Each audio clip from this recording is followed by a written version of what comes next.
I'm Isabella Johnston, and today I'm going to be demonstrating a pediatric medication administration. When I start, I'm going to start over here at the MAR, which is outside the room. I'm checking the medication and the prescription against what the MAR says. I'm making sure there's not any allergies noted, any reactions that he had before. And we're going to check for allergies, make sure the dosage calculation is correct, and we're going to look at the expiration dates. And as we're pulling up these meds, we're going to do it one at a time so we don't get confused with the dosages. And we're also going to ensure that we're doing our 6 rights, which is the right patient, right medication, right dosage, right route, right time, and right documentation. So we have everything pulled up. We're going to lock the MAR. We're going to check it one more time before entering the room. So we're checking against the MAR twice. We're going to grab our medicines.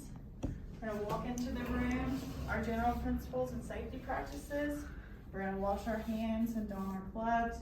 We're going to talk to the mom or whoever is with the patient, ask if they know about any reactions they've had in the past to these medicines, if they've had them before, any allergies that we might not have put in the MAR. We're going to check the 2 patient identifiers, and the first thing I'm wanting to do is oral medications because it's less invasive. So we're going to take our baby, and if he's a little fussy, we need to restrain him. We're going to put our arm around his.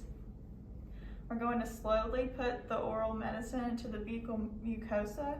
Make sure he's swallowing. If he's not, we can stroke his cheek.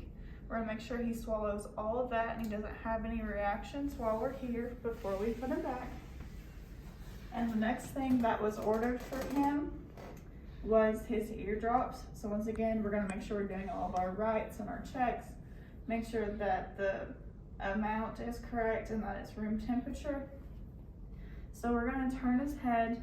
We're going to put it on the side of the ear canal and let it drip down instead of hitting the eardrum.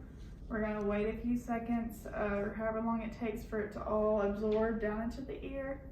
Wipe off the extra. Once again, we're just assessing him for any reactions or problems.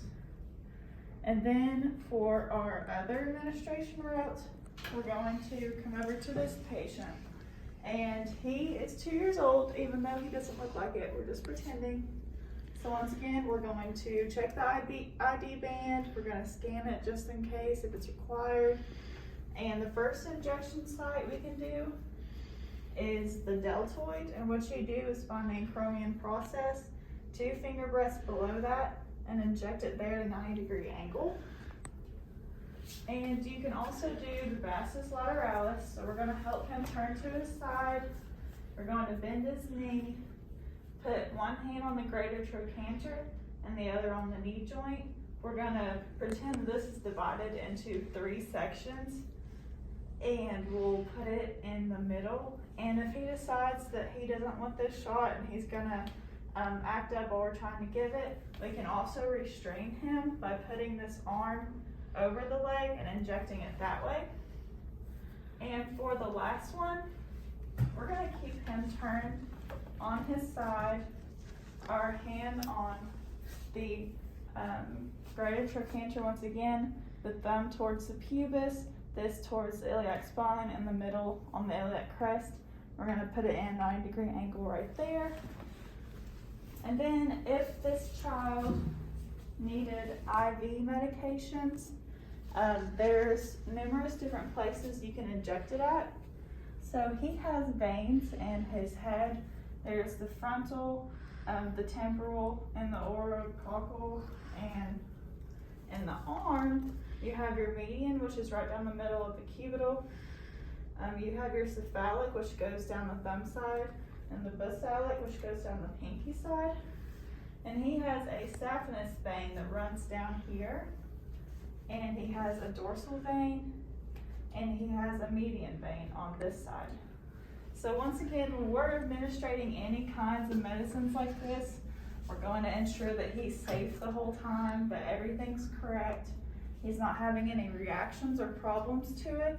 We're going to stay with him while all of these medicines are administering and after. We're going to talk to his parent and let them know any signs or complications that they need to notify us for once they get home. And after that, I'm going to send them on their way. I'm going to document, put up all my supplies that I use, and that is the end of my pediatric medication administration.